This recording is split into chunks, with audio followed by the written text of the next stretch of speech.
Let's go through some information about the compatibility and setup of the bearing extractor set. So the set's designed to work with bearings that have an inside diameter of 12 millimeters to 20 millimeters and an outside diameter of 24 to 37 millimeters. Bearings commonly found in hubs and suspension linkage. Now, there are a few pieces of the system or the set that are compatible across the board. So I'm going to set those aside. I've got a 13 millimeter hex nut, a brass washer, a threaded shaft with the receiver for the bore adapter, a bolt, and my cone. Those pieces can be used with any of the 4 configurations of the bearing extractor set. Now, when it comes down to identifying which of the specific pieces you're going to use on the bearings you intend to remove, we need to gather some information about the bearings. We need to identify the bearings outside diameter, the bearings inside diameter, as well as the bearing's thickness. Now, relatively easy to do with a bearing that's not inside a hub or inside a linkage. If it's inside a hub, a lot of times you're able to get the bearing outside diameter and the bearing's inside diameter. What can be very challenging is getting the bearing's thickness. Now, you could go and jump online, use the code on the bearing seal to identify those numbers, manufacturer's information about the product you're working on. And the reason the bearing thickness is important for the proper setup of the bearing extractor is the bore adapter that's going to pass inside the bearing's inner race has got a number of grooves machined into it, and those grooves are to house the snap ring. Now, I've identified the appropriate bore adapter relative to my bearing's inside diameter, and what I want to look at now is I've got the snap ring in one groove all the way on the end of the tool, and I've got a lot of the bore adapter exposed beyond the face opposite the snap ring of the inner bearing, or the inner bearing race. Now, I could use the tool in this configuration. It's just going to take me a little bit longer, be a little bit looser. Now, so I've identified that I'm going to use that particular bore adapter and the corresponding split collet with it. So I'm going to set aside the larger diameter and the 2 smaller diameter bore adapters and split collets. And I'll go ahead and set the tool up. And what I'm going to do is I've got my threaded shaft with the receiver for the bore adapter. Slide that right onto there. And then next up, I've got my cone and my bolt. And the cone profiled end is going to be facing towards the threads. I'm going to pass the bolt through the smaller diameter end of the split collet and thread those in place. Now, I could thread those in there, and my goal here is to leave it loose. I don't want to apply any tension to the split collet yet.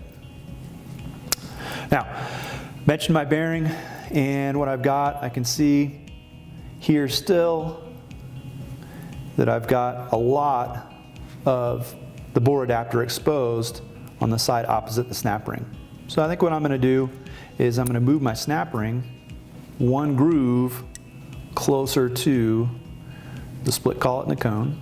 The snap ring pliers here, bump that 1 groove over, and if I reinstall the bearing, just for visuals here, I've got a little bit of the bore adapter exposed or extended beyond the inside bearing race. So I think that's going to be a good setup for me. Now, I'm going to draw this down. And again, I don't want to put any real tension on the cone and in turn on that split collet yet. So that's just the setup for visuals here. I'm going to be removing a bearing that's going to be the same size from a hub shell here, and happen to be lucky with this cutaway hub shell that it helps me identify that I've got bearings that are the same outside diameter, the same inside diameter, but the huge difference here is the bearing's thickness from the non-drive side to the drive side of this hub shell. So that's going to require me to reset that snap ring on the bore adapter when I go to remove the drive side bearing. So I've got the tool set up right now, position of the snap ring, split collet, to remove this bearing from the non-drive side. Now, I also need to identify which of the receiver cups are going to work with the bearing size that I intend to remove, and also have a good interface between the cup and the part that I'm working on. So my smallest is going to be for 24 millimeter outside diameter bearings. Set that aside. Next step up, 28 millimeter outside diameter bearings. Now my third is going to be for 30 millimeter outside diameter bearings, which is exactly what I'm removing from this hub. Now, I'm going to keep the larger cup handy, and what I'm going to do is just try and fit the two of them and see what they look like. So now, I'm going to go ahead and install the bore adapter and the split collet into the non-drive side of this hub shell, and reach through with the 3 millimeter. And all I'm looking to do is bring the flat surface of the cone into contact with the split collet. So I'm going to expand the collet out, making for good interface with the inside bearing race. Now, I've got that set up, and to determine which of these two cups is going to be the best, go with the one that's designed for a 30 mil bearing. And I could use this. It's sitting on the outboard side of the center lock rotor mount. Let's just see what happens with the larger one. The larger one comes in and sits on the inside face of that. So I'd be happy to use either one of these. I'm going to go with the 30 mil diameter one. So I'm going to slide my receiver cup onto there, and my brass washer, followed by the nut.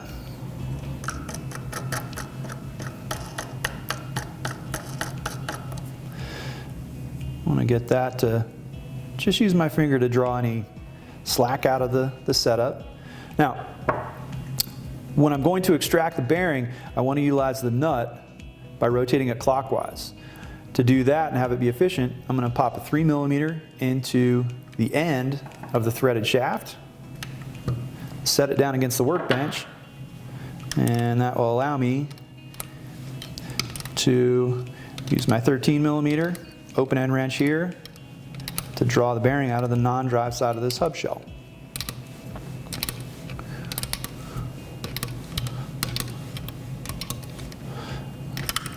There we go. That's free from there. Last pull because of the cutaway. And to get it set up for the drive side bearing, I'm going to remove my washer, my bolt, or my nut, get my cup off of there. Go ahead and loosen my bolt, taking the pressure off my cone and my split collet. Now, the bearing on the drive side of this hub is quite a bit thicker than the bearing on the non-drive side of this hub. So what I'm going to do is I'm going to take my snap ring and I'm going to move it one groove away from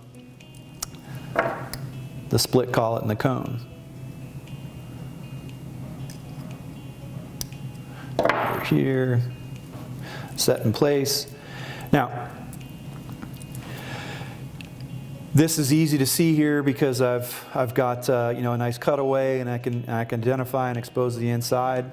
There's times where you may need to use the depth measurement portion of a set of calipers. Really do everything you can to verify that you've got the bore adapter and the snap ring set up in the right position relative to the thickness of the bearing. So I've got that going here.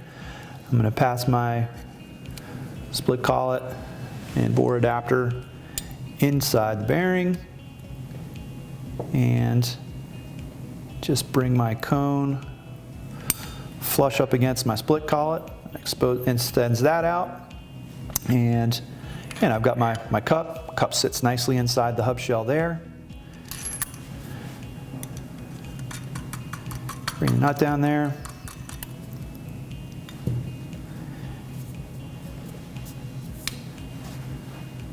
And there are times where technology does make life easier, so we'll see how much faster using a ratchet is than using the open end, and look at that. Drawing that bearing right out of the bore. What I did have happen there is the Allen wrench fell out, so I was so excited about how quickly it was taking place. And the reason it's important that the Allen wrench holds the threaded shaft still is it keeps me from spinning the bearing or spinning the collet on the inside race of the bearing. All I'm trying to do is just draw the bearing straight out of the hub shell in this case. So I've got both my bearings removed and source some new ones that are ready to get installed.